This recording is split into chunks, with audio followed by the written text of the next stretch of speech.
জামাতে ইসলামী আজকের মূল ভিডিওটা মূলত তাদেরকে নিয়ে যারা পূর্ব পাকিস্তান থেকে বাংলাদেশ হোক সেটা চায় নাই। মূলত তারা এই দেশে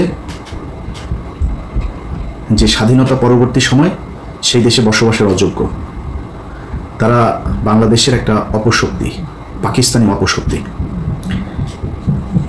তাদের এই দেশে রাজনীতি তো পরের কথা, ওই নামে এবং ওই ব্যক্তিরা এই দেশের নাগরিকত্ব পাওয়ার তাদের আমি মনে করি মরণোত্তর নাগরিকত্ব বাতিল করা উচিত, কারণ তারা এই দেশে স্বাধীনতা চায় নাই। এখন আপনি হয়তো আজকে আমার এই কথা শোনার পরে মনে করবেন যে আমি এতদিন আমি তো নিজেই বলতাম, হ্যাঁ আমি বলতাম, আমি তো আমার তো সময় জন্ম হয়নি, আমার জন্ম হইলে আমি দুই পাকিস্তানকে এক রাখতেই চাইতাম, যদি না পারতাম আমি পশ্চিম পাকিস্তানে চলে যেতাম। আপনি পশ্চিম পাকিস্তানের পক্ষ হয়ে যুদ্ধ করলেন, পূর্ব পাকিস্তান স্বাধীন হয়ে গেল, আপনি আবার পূর্ব পাকিস্তানে থাকার জন্য আপনার এত খায়েশ কেন? আবার পূর্ব পাকিস্তানে আপনি রাজনীতি করবেন, সেই দলেই রাজনীতি করবেন, এত ঘাটতেরামো কেন? আপনাদের এই ঘাটতেরামোর কারণে আজকের এই বাংলাদেশে অসংখ্য মানুষ গুম হয়, খুন হয়, ধর্ষিত হয়, ধর্ম পালনের সমস্যা হয়, ইসলাম পালনের সমস্যা হয়, এই দেশের দাড়ি টুপি রাখতে সমস্যা হয়। কিভাবে খুব মনোযোগ দিয়ে শুনেন, কথা টুইস্ট করা যাবে না আর উল্টাপাল্টা বোঝাও যাবে না, যেটা বলছে সেটা বুঝতে হবে। জামায়াতে ইসলামী এই ৭১ সালের যে অবস্থান ছিল, আমি তাদের সেই অবস্থানকে সমর্থন করি, আগেও করি, এখনো করি, সারা জীবনই করব। কারণ দুই পাকিস্তানকে ভাঙার কারণে ভারত আজকে এই বাংলাদেশের উপরে এই ধরনের নির্যাতন এগুলো করার সুযোগ পেয়েছে। সে পর্যন্ত ৭১-এর ১৬ ডিসেম্বর ফুল স্টপ, শেষ। আপনি এসে তারপরে শুরু করলেন রাজনীতি করার সুযোগ দেওয়া হইলো, দেওয়ার পরে আপনি ৯১ সালে খালেদা জিয়াকে সমর্থন দিলেন, সরকার গঠন হইল। ৯১ থেকে খালেদা জিয়া ৯৬ পর্যন্ত কি দোষ করেছিল যে আপনি ৯৬ সালে শেখ হাসিনার পক্ষে যাওয়া খালেদাকে হটানোর জন্য জীবন মরণ দিয়ে যুদ্ধ করলেন? কি করেছিল খালেদা জিয়া আপনার সাথে? যে দেশের বিরুদ্ধে অবস্থান নিয়েছিল। বিএনপি দুর্নীতি করেছিল, দুর্নীতি আজকে করে নাকি, কালকে করবে নাকি, এই বিএনপি আবার আসলে আবার করবে। আওয়ামী লীগ কি করেছে গত ১৫ বছরে দেখেন না চোখে? কেউ কেউ বলে থাকে ওই মেট্রো রেলে ওঠে নাকি দুইটা শব্দ তাদের খুব লাগে, যে মুনাফিকের জাতি নাকি যেন বলে, বেইমানের জাত, এটা মনে হয়। আরে তোর বাপের টাকা দিয়ে এই বানিয়ে দিয়ে গেছিস, তোরা যেই টাকা দিয়ে মেট্রো রেল বানিয়েছিস, এরকম টাকা দিয়ে মেট্রো রেল এরকম পুরো ঢাকা শহর ছেড়ে ফেলা যায়। ৩ পদ্মা সেতুর টাকায় ১ পদ্মা সেতু বানাইছিস। তোদের মেট্রো রেল আর পদ্মা সেতুতে উঠলে মনে হওয়ার কথা টাকাগুলো নিয়ে গেছিস, টাকাগুলো ফেরত দেওয়ার কথা মনে হওয়া দরকার। বেইমানের জাত মানে তোর বাপের টাকা দিয়ে করছিস না? তো এই দেশে যারা ওই সময় রাজনীতি করেছে, বিএনপি বলেন, আওয়ামী লীগ বলেন, সবাই দুর্নীতি করেছে। তো আপনি ৯১ থেকে ৯৬-তে আপনি জানেন না শেখ হাসিনাকে বাংলাদেশে ইন্ডিয়া পাঠিয়েছে কেন?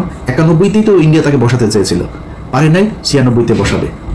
আপনার একটু দূরদর্শিতা নিচে চুল গজায় নেয় আপনার, যে আপনি বুঝেন না যে হাসিনাকে দিয়ে তারপরে এই দেশটাকে ভারত নিয়ন্ত্রণ করবে। হাসিনার পক্ষ যা করলেন, ২ দিন পরে আবার ভাতার পাল্টাইলেন, ওই ভাতার আর ভালো লাগে না, ভাতার পাল্টায় আবার ফের খালেদা জিয়ার কাছে আসলেন, এসে তারপরে পায়েটায় ধরে তারপরে জোট করলেন, করে আবার ক্ষমতায় বসলেন। ক্ষমতায় বসার পরে এরপরে দেশ চালাইলেন। দেশ চালানোর সময় যা যা হয়েছে, যেভাবে চলেছে, সেখানে তো আপনার বোঝার আমার মনে হয় না যে কোনো সমস্যা হয়েছে যে খালেদা জিয়া কি চায়, খালেদা জিয়া কি আসলে ভারতের লোক না কিসের লোক। যদি সমস্যা হতো ওই সময় চলে আসতেন, সরেন নাই তো, তাদের সাথেই ছিলেন। আসলে ২০২৪, মাঝখানের পুরোটা সময় বাদ দিলাম বিরোধী দলে। ২৪ আসার পরে আগস্টে হাসিনারে সরাইলেন, সরানোর পরপর বিএনপি আবার খারাপ হয়ে গেল। কারণ কি? বিএনপি তারেক রহমান ইন্ডিয়ার কাছে বিক্রি হয়ে গিয়েছে। বিএনপির চোর মানে যদি ধরা যায় ৮০%ই চোর, মানে এটা করা যায়। দেশের মানুষই ভাই ৯০%, ৯৯% চোর আমার দেশের, ইনক্লুডিং মি, আমি আমার বাদ দিলাম না। ৯৯% চোর এই দেশে, হয়তো ২-১% ভালো থাকতে পারে। তো বিএনপি চুরি করেছে, ওটা বাদ। বিএনপি আওয়ামী লীগ এই ইন্ডিয়ার সাথে কিছু করেছিল নাকি? খালেদা জিয়া তারেক রহমান বিক্রি হয়ে গিয়েছিল, ৫ তারিখে বিক্রি হয়েছিল। তো ৫ তারিখের পরে বিএনপি খারাপ হয়ে গেল কেন হঠাৎ আপনার কাছে? আপনার বাল গজায় নাই যে এই আপনি যদি বিএনপির সাথে দ্বন্দ্ব করেন তাহলে ইন্ডিয়া আবার এখানে ঢুকবে? আচ্ছা, আপনি বললেন যে আপনি কি সবাই মাফ করে দিয়েছেন আপনি আওয়ামী লীগকে। আচ্ছা, সমস্যা কি? ভিডিও টিডিও আছে নাকি রয়ের কাছে? টাকা পয়সা লেনদেনের কোনো কিছু আছে? সমস্যাটা কোথায়? আপনি এসে বললেন মাফ করে দিলাম, এটা আপনার কথা হওয়ার কথা না। আরে ভাই, গত ১৫ বছর এই দেশটা ইন্ডিয়ার কাছে বিক্রি করে দিয়েছিল। আপনি সেই দেশের স্বাধীন হবার পরে আপনি তাদেরকে মাফ করে দিয়ে তারপরে তাদেরকে নিয়ে থাকতে চান, কারণ কি? সমস্যাটা কি? এটা তো বলা দরকার মানুষের কাছে, এর কোন কারণে, কি স্বার্থ দেখে বা কোন যুক্তিতে আপনি তাদেরকে মাফ করে দিচ্ছেন এত তাড়াতাড়ি? বিএনপি শুরু করলো, জামাত টানছে, আমাদের তাহলে সবাই টানা দরকার। টানাটানি আওয়ামী লীগের কে কত নিতে পারে, এদের কাছে সবচেয়ে প্রিয় মানুষ হয়ে গেল আওয়ামী লীগ। 5 আগস্টের পর থেকে আজ পর্যন্ত বলেন, এই দেশে নিজের নিয়ে যদি আমি কথা বলতে চাই তাহলে মনে হবে আমি বোধহয় নিজের মানে বলতেও লজ্জা লাগে। আমি পিনাকি আর কনক সারোয়ার 2-4 জন আরও আছেন,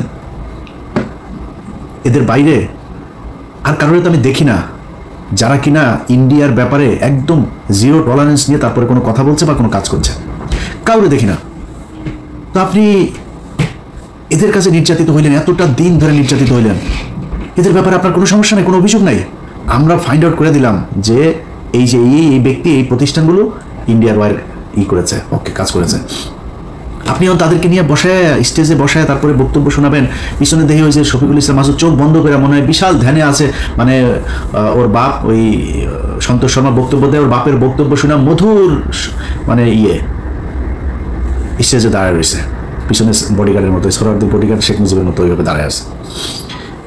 এটা এই জন্য এই 15 বছর এই জন্য মানুষ জীবন দিয়েছে। আপনার এই প্রোগ্রামটা যারা অর্গানাইজ করেছেন তাদেরকে, সেই জামাতের নেতা যারা সন্তোষ শর্মাকে দাওয়াত দিয়েছেন, সে ব্যক্তিগুলোকে একটু বলি যে মনে করেন আপনারা অলমোস্ট সবাই জেলে গিয়েছেন, আমি যতটুকু জানি। জেলে যাওয়ার পরে আপনার স্ত্রী বা মেয়েকে পুলিশ আপনাকে ক্রস ফায়ার দিবে এটা মনে করে তারপরে ধর্ষণ করেছে, ধর্ষণ করে পেটে বাচ্চাও দিয়ে দিয়েছে, অ্যাবর্শন তো করাইতে পারে না লজ্জা শরমে। আপনাদের ঘরে যদি এরকম একটা বাচ্চা কাচ্চা যদি থাকে, মনে করেন থাকে, কেমন লাগবে? আসতে কিনা ওইটাও তো আল্লাহই জানে, থাকতে পারে না। কেন বললাম জানেন কথাটা? আলেপের কথা মনে আছে? আমার এই চ্যানেলে একটু পিছনে যায়, ভিডিওগুলো দেখেন। এই পুলিশ অফিসার এক ব্যক্তিকে ধরে তার স্ত্রীকে তার স্বামীর ক্রসফায়ারের ভয় দেখিয়ে রোজা ভাঙিয়ে রোজার মাসে তারপরে ধর্ষণ করেছে। দেখেছেন আমার এই চ্যানেলে ভিডিওটা? এরকম 16 জন আমাদের বাংলা এডিশন অফিসে গিয়েছিল। তো বাংলা এডিশনের কাছে যারা গিয়েছে ওরা তথ্য দিতে চায়, নামটাম বলার পারমিশন দিচ্ছেন। তো আমরা নামটাম কিছু যদি না বলি, কোনো পুলিশের নাম বলতে দেবেন না, ওরা লজ্জায় কারণে বলতে চায় না। তো এখন ওই ব্যক্তি শুধু আমাদের কাছে বক্তব্য দিয়েছিল, কারণ ওর স্ত্রী মারা গিয়েছে। এইগুলো নিয়ে দ্বন্দ্ব, সাংসারিক দ্বন্দ্ব, তারপরে গর্ভবতী ছিল, এইসব সমস্যা মিলে হঠাৎ করে মারা গিয়েছে। স্বামী স্ত্রীর মধ্যে এটা নিয়ে খুব খারাপ পরিস্থিতি চলছিল, মারা গিয়েছে। সে লোকের কথা শোনেন নাই? ওই লোকের স্ত্রীকে এইভাবে জোর করে ধর্ষণ করেছে। আমরা তো জানি না আর কত মানুষের স্ত্রীকে এইভাবে ধর্ষণ করেছে যারা আমাদের কাছ পর্যন্ত পৌঁছাতে পারেনি। আপনি মাফ করে দেওয়ার কে? তাদের কাছে জিজ্ঞেস করেছেন? ভারত গেল 15 বছরে যা করেছে সেটার শাস্তি হতে হবে, শুধু শাস্তি না, সারা জীবনের জন্য তাদেরকে নিষিদ্ধ করতে হবে। আপনি 2 দিনের মাথায় মাফ করে দেন। খিলগাঁয়ের জনির কথা মনে আছে? বুকে গুলি কয়টা? 19 গুলি নিয়ে তারপরে মরতে হয়েছিল, ছোট বাচ্চা। তবে বাচ্চার কাছে গিয়ে জিজ্ঞেস করেছেন যে ওর বাপের এই হত্যাকাণ্ডকে সে মাফ করেছে কিনা? সারা দেশে সেই 5ই মে থেকে শুরু করে বিভিন্ন সময় এই দেশে গণহত্যা চালিয়েছে। ঠিক যখন আপনি কথাটা বলছিলেন তার 1 মাস আগে, 15 দিন আগে একটা গণহত্যা চালিয়েছে। আপনি তাদেরকে মাফ করে দিচ্ছেন এত তাড়াতাড়ি। নিশ্চয়ই চাচা মিয়া ভিডিও কোনো মমতাজ টমতাজ কারোর সাথে মনে হয় আকাম কুকামের কোনো ভিডিও আপনার আছে আওয়ামী লীগের কাছে বা রয়ের কাছে, এই জন্য আপনি বক্তব্য দিতে বাধ্য হয়েছেন। এটা আপনার বক্তব্য হওয়ার কথা না। আমি একজন মানুষ হিসাবে, সুস্থ মস্তিষ্কের একটা মানুষ হিসাবে এটা আমি মনে করি না। হয় আমি পাগল হয়ে গেছি, নাহলে আপনার কোনো ভিডিও কিছু একটা আছে, নাহলে আপনি মাফ করতে পারেন না। আপনাদের অনেকের খারাপ লাগতে পারে ভাই, এই দেশের এই জামাত ইসলামীর কারণে। আমি সরাসরি বলি, ধরেন আমি কয়েকদিন আগে ওই যে বিরিয়ানি আলম সাহেব বলেছিলেন, তার সাথে আমার ওয়াশিংটনে আমরা মুশফিক ভাই এরা কয়েকজন ছিলাম একটা প্রেস ব্রিফিংয়ে এখানে। তো আমার জিজ্ঞেস করছিল যে আপনি নির্বাচনে কারে ভোট? আমরা নির্বাচনে জামাত ইসলামে ভোট দেবো। এখনও এটা প্রকাশ্যে, মানে এটা আমি যেটা বলি আমি সবার সাথে কথা ওইভাবেই বলি। বলছি জামাত ইসলামে দেবো। বলছে কেন জামাত ইসলামে কেন দেবো? আমরা জামাত ইসলাম বিএনপি দুইটা আমার কাছে সমান্তরাল, কিন্তু যেহেতু ওরা ইসলামটাকে একটু প্রিফার করে তো আমি এই কারণে জামাত ইসলামকেই ভোটটা দিব। বাট আমি বিএনপিকেও পছন্দ করি, এখনও বলছি। এই এক কারণে জামাত ইসলামের প্রতি মানুষের যে দুর্বলতা, এইটার কারণে বিএনপির চাইতে আপনারা অনেকেই হয়তো জামাত ইসলামের অনেকে, আমার তো মানুষ জামাত ইসলামী মনে করে, তো কালকে হয়তো মনে করছে আরে ইলিয়াস এই কী সমস্যা, কি ইলিয়াস তো জামাতও করেনি, তাহলে আসলে করে কোন দল? এখন আমি জামাত করি না, কিন্তু বিএনপির লোকজন কিন্তু আমার জামাত বানায়। এই যে জামাত বলা হয়, এটার কারণ কি জানেন? এটার কারণ হচ্ছে ওই যে ধর্মীয় কথাবার্তা বলি, যখন অফিসে জব করতাম টিভিতে রোজা রাখতাম, রোজা রাখাই তো আবার মাঝে মধ্যে ধরেন শুক্রবারে নামাজ পড়ার জন্য সময় চাইতাম অফিসে, এই তো জঙ্গি, তো মানে শিবিরের লোক। আবার ওই হরতালের সময় শিবিরের ওই ফুটেজ যেগুলো আমি তাড়াতাড়ি পাইতাম আর কি, আমার কাছে এই তথ্যটা আমি সোর্স মেনটেন করতাম। মানে ওর সাথে ও এত ফুটেজ পাই কেমনে, কোথায় ভাঙচুর হয় এটাও জানে কেমনে, এইটাও আরেকটা কারণ। আমি একা না, আপনি বিএনপির সাথে বলবেন যে আমি বিএনপি করি বলে এই বা মানে বিএনপির কিছু দেখি না এটা বলে আপনি পাওয়ার সুযোগ নাই। কারণ বিএনপির সাথে আপনার অনেকগুলো জায়গায় পার্থক্য আছে, যে পার্থক্যটা আপনাকে মেনটেন করতে হবে। এই পার্থক্যগুলো কি? আবরার ফাহাদ বলেছিল সে শিবির করে, আবরার ফাহাদকে হত্যা করা হয়েছে শিবির সন্দেহে, জানেন না? আমি বেতন পেয়েছি 23,000 টাকা বেতন পাই মাত্র, তখন বেতনের পুরো টাকাটা নিয়ে তারপরে যে কোনো জামাত ইসলামের কোনো একটা জায়গায় দিয়ে এসেছি। এটা একটা রসিদ ছিল, সেই রসিদটা আমার ডয়ারে ছিল, 23,000 টাকার একটা রসিদ।